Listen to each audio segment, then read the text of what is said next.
안녕하세요. 라뮤나입니다. 요즘 유럽 국가들의 경제 상황이 그렇게 좋지 않고 있습니다. 영국도 그렇고 프랑스도 그렇고 독일은 더욱더 심각한 수준에 있기도 하죠. 그렇게 오늘은 누구는 관심을 가지고 있는 나라일 수도 있지만 누구는 완전 관심도 없는 나라 스페인에 대해서 한번 이야기를 해보고자 합니다. 여러분들은 스페인 하면 생각나는 게 뭐가 있을까요? 바르셀로나? 마드리드? 이러한 도시들은 그래도 어쩌면 알고 있지 않으신가요?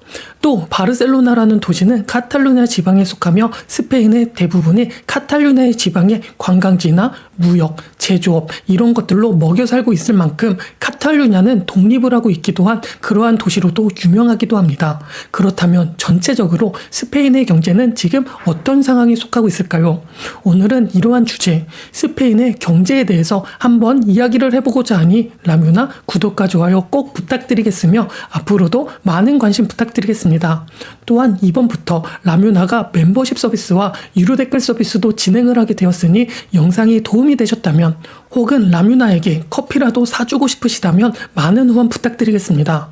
그러면 지루하지 않도록 바로 시작해 보도록 하겠습니다. 지금 유럽만 본다면 지금 유럽의 경제 상황은 그렇게 좋지 않다는 것을 알고 있으실 것입니다. 2008년 경제위기도 그렇고 코로나도 그렇고 그리고 얼마 전에 우크라이나, 러시아 전쟁도 그렇고 지금 유럽에는 큼지막한 이슈들이 유럽의 경제를 위협하고 있는 중에 있습니다. 이러한 상황 중에서 스페인은 얼마 전까지만 하여도 엄청난 타격을 받은 나라에 속하고 있다는 것입니다.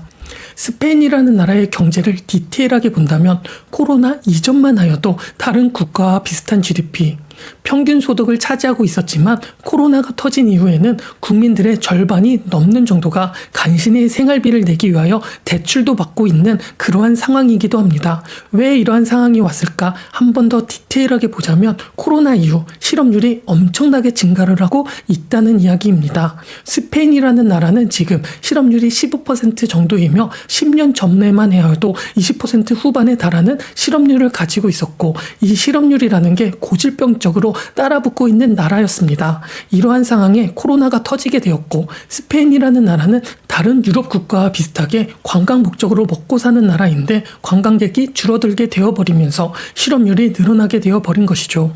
또 스페인이라는 나라는 다른 유럽과 비슷하게 복지라는 게 어떻게 보면 좋게 되어 있기 때문에 시간당 20유로가 넘는 고용 비용을 필요로 하고 있습니다.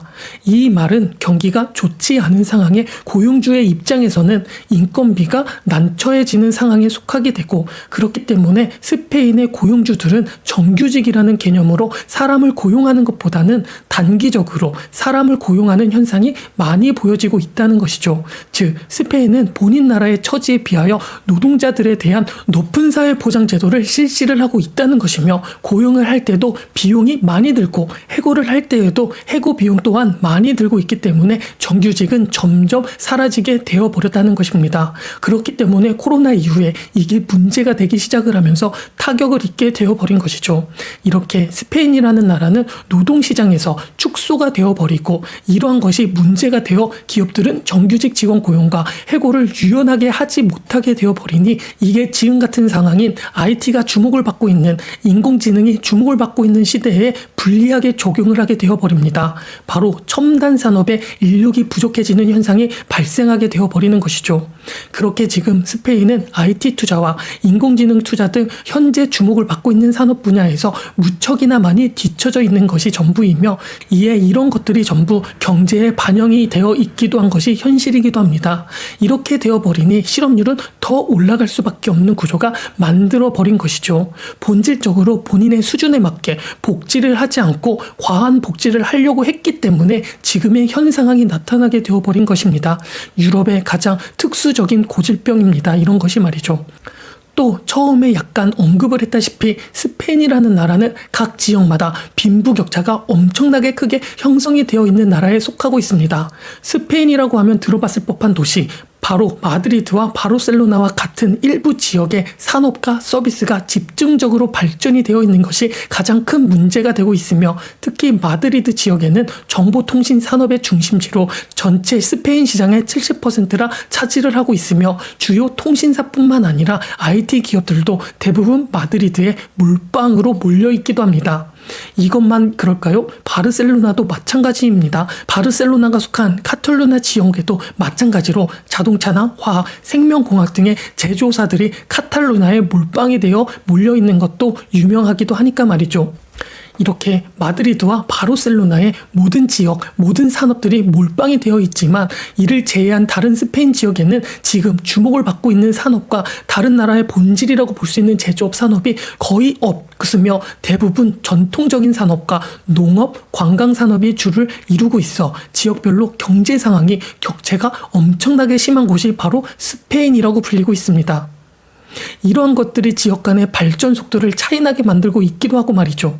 이러한 상황에 스페인이라는 지정학적인 이슈, 기후라는 것도 항못을 하고 있는데 이게 바로 경제적으로 좋지 않은 상황으로 펼쳐지고 있기도 하고 있으며 지금 같은 전 세계적으로 온난화 현상으로 지구의 온도가 올라가고 있는 것이 특히 스페인의 남부에 속하고 있는 경우에는 계속적으로 온도가 상승을 하고 있기 때문에 지금 남부에서 유지하고 있는 농업이나 전통 분야의 산업마저도 치명적인 영향을 받고 있는 것입니다. 이러한 것들이 지금 지역 간의 간격 격차는 더 크게 커지고 형성이 되어 있는 것이기도 하죠. 이렇게 스페인의 경우에는 코로나 이후 이러한 상황이었기 때문에 경제가 그렇게 좋지 않게 흘러가고 있었고 이러한 것과 더불어 유럽 자체가 경제가 그렇게 좋지 않기 때문에 스페인의 경제는 나쁘다고 많은 평가를 받고 있었습니다. 하지만 지금의 현 스페인의 상황은 나쁜 환경에서 조금씩 나아지는 것들이 눈에 띄어 경제 상황이라고 볼 수 있는데 어쩌면 지금 유럽이 경제적으로 좋지 않은 상황 속에 잘 버티고 있다고 해석도 가능합니다. 그렇게 지금 코로나 이후에 경제가 나빴는데 우크라이나와 러시아의 전쟁 이후 조금씩 돋보이기 시작을 하면서 경제가 좋아졌다는 것이죠. 코로나 이후에는 얼마나 나쁜 경제 성장률을 보여주었는지 24년의 경우에는 유럽 내에서도 경제 성장률이 높은 편에 속한 3%를 차지하고 있기도 한 것이 바로 스페인입니다. 그렇다면 지금 스페인의 경제가 좋지 않다고 방금 말하지 않았어? 그런데 또 경제가 갑자기 좋다고? 이렇게 생각을 하실 수도 있는데 코로나가 창궐을 하게 된 20년부터 코로나의 경제는 좋지 않게 되었지만 이러한 경기 침체 속에서 스페인이라는 나라는 코로나 이후 물가가 계속 상승하고 있는 이러한 상황에 에너지라는 것이 주목을 받기 시작을 하였고 이렇게 되면서 경제의 반전을 보여주게 되어버린 것이죠. 이렇게 스페인이라는 나라는 이전부터 유럽의 산업혁명의 근원지라고 불리게 되었던 에너지 산업의 발달이 물가의 상승과 이에 원자재의 상승으로 인하여 좋은 모습을 보여주게 되어버린 것입니다. 이게 코로나 이후에는 주목을 받지는 못하였지만 22년 우크라이나와 러시아의 전쟁으로 인하여 전 세계적으로 에너지의 가격이 급등을 하게 되어버리고 원자재의 가격이 급등하게 되어버리면서 스페인의 경제는 살아나게 되어버린 것입니다. 이렇게 유럽이라는 나라는 러시아의 석유나 천연가스의 에너지 관련하여 의존도가 많이 높은 나라였는데 전쟁으로 인하여 러시아에 의존을 하였던 나라들이 점차적으로 줄어들게 되면서 이 이슈를 스페인이 주목을 받기 시작을 하면서 수혜로 떠오르게 된 것이었죠. 스페인이라는 나라는 지정학적인 이유와 유럽이라는 특수성으로 일찍부터 탄소 배출량을 줄이기 위하여 에너지 산업에 많은 투자를 하였고 지구온난화를 유발하는 온실가스를 줄이기 위해서 많은 노력을 한 나라이기도 하였습니다. 이러한 노력으로 인하여 스페인의 재생에너지가 주목을 받기 시작을 하였고 24년에 유럽의 대부분의 나라는 GDP가 마이너스 혹은 1%대를 보여주었으나 스페인만 독보적으로 3%를 유지하기도 하였던 것이었습니다. 이렇게 스페인이라는 나라는 재생에너지 정책을 1990년대부터 30년 전부터 계속 정책적으로 실시를 하였으며 스페인의 풍부한 일조량과 풍향이 이러한 것들을 바탕이 되어서 큰 태양광 에너지를 생산하기도 하였습니다. 이뿐만이 아니라 스페인은 지정학적인 이유로 해안선, 특정 내륙 지역의 풍향 등도 에너지화를 시켰기 때문에 재생에너지는 풍부하게 되었으며 이것을 보여주듯 유럽 내에서 가장 일찍 전체적으로 절반 이상의 재생에너지로 돌릴 수 있는 나라가 되기도 한 것이었죠. 이렇게 스페인이라는 나라는 재생에너지의 비율이 높다 보니 고물가, 고에너지 시대에서 당연히 버틸 수도 있게 되었고, 이것이 지금의 스페인을 만들기도 되었던 것입니다. 지금 다 못 살고 있는 중에 돋보이게 되었다는 것입니다. 이것이 연관이 되어 지금 유럽이나 전 세계적으로 에너지 물가가 비싸기 때문에 이게 고스란히 제조업에 반영이 되어 물가가 반영이 되어 버렸지만, 스페인의 경우에는 저렴한 에너지로 인하여 물가가 상대적으로 높게 오르지 않게 되어 버렸고, 제조업도 빚을 발휘하게 되어 버린 것이죠. 이런 것들이 제조업에 발휘가 되니 제조업의 경쟁성도 높아지게 되어 제조업 성장성도 보여주기도 하고 말입니다. 이게 아이러니하게 지금의 스페인의 경제 상황입니다. 스페인의 경제를 보면 어떤 생각이 드실까요?